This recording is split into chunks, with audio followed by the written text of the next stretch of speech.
Hey guys, in this video we're going to be talking about the literary devices and research paper writing tips, and both of them you're going to be doing in grade 9. As for the literary devices, you're going to be doing this when Romeo and Juliet starts, and I'll talk about that later, but now I'm just going to be talking about the different literary devices you're going to be doing in grade 9.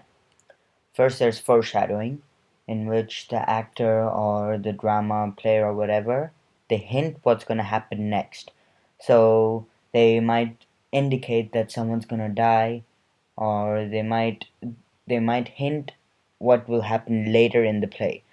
But it's not an obvious hint, it's just a subtle hint. It's usually if you want a good foreshadowing example, you need to make a nice and subtle hint instead of a really obvious hint. Yeah. Next is dramatic irony. It's where the audience knows something, but some of the actors in the play don't. So if you were here in grade 8 in 12th night, we knew that the two people, I forgot their name, they were actually twins, but many of the actors did not know.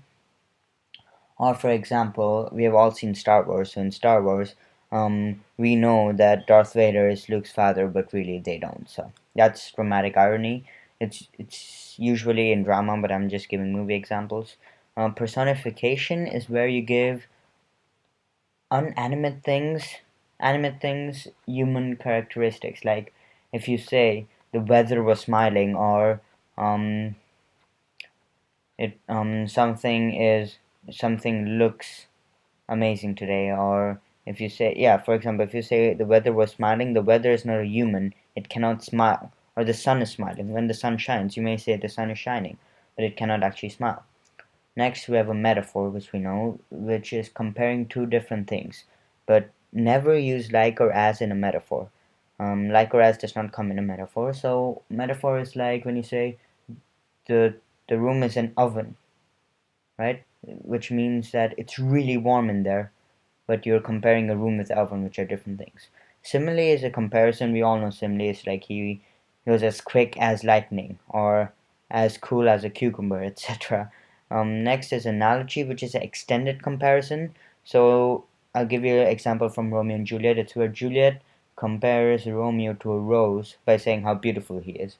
So that's an extended comparison, and that and metaphor are different.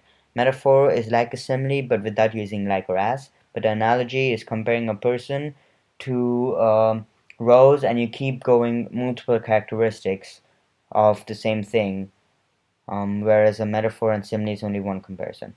Oxymoron is quite simple. It's just two words used simultaneously, but they're different. So like jumbo shrimp or living dead. And if you use these in a writing piece, it would be really effective. And also, it would do you good to know all the different literary devices and what they mean, because you might even have a quiz on it in grade 9. So you're going to be doing it in Romeo and Juliet, and as I said, it's really important that you know how to apply them, and especially the identification, because you'll need to identify different literary devices from the text the teacher gives you. So be sure to remember them. And it would also be a good idea to use literary devices in your allegory. For example, it'd be a good example to use personification, oxymoron. You might use foreshadowing, but that is really difficult. Anyways, next we have our research paper. The research paper is a lot like an essay, but you have much more freedom. So you can choose any topic. At least we had to choose any topic that had to do something with physical or mental, if someone's physically or mentally handicapped. It has to be extremely professional. You cannot use you or I or we. And another thing you have to do is you have to make sure you use images, but you make sure they flow with the text properly. So don't just put an image there for the sake of it. Really make sure it fits into the right piece of text, etc. And yeah, let me go back to the professional point. If you want to say, I think, don't say that. Or if you want to say that we all know what autism is, do not say that, because it is not professional. And it needs proper in-depth research. So you cannot make up stuff, because research paper is really important. You need proper research. So again, as I said, it's a lot like the essay. And introduction, I'll give you the same tips. Do not make it boring, and you introduce your research question. Super professional, don't add any user eyes. The body paragraphs add a lot of detail, good depth, and detailed research. Transition smoothly between paragraphs, that's a given obviously, and lead back to the research question after every paragraph. So every paragraph should be answering your research question in a way. So after every paragraph, you lead back to your research question. And again, use advanced vocabulary. Use the thesaurus, but do not use the thesaurus that's given on your MacBook. Go to dictionary.com, they have a really good thesaurus there. Next, we have conclusion. Make it interesting and make it a brief. Make it brief. Sorry, make it brief. It should be a brief summary over the whole thing. And make sure you do not have any questions or doubts in the conclusion. So you shouldn't doubt your research question. You shouldn't say that if your research question is what are the best therapies for autism. In your conclusion, don't say there are others, but they are a bit better. Do not do that. Just make it to the point and make it a solid conclusion. Next, we have MLA citing, where if you have cited from, and in the research paper, the teacher will require you to quote from websites or books.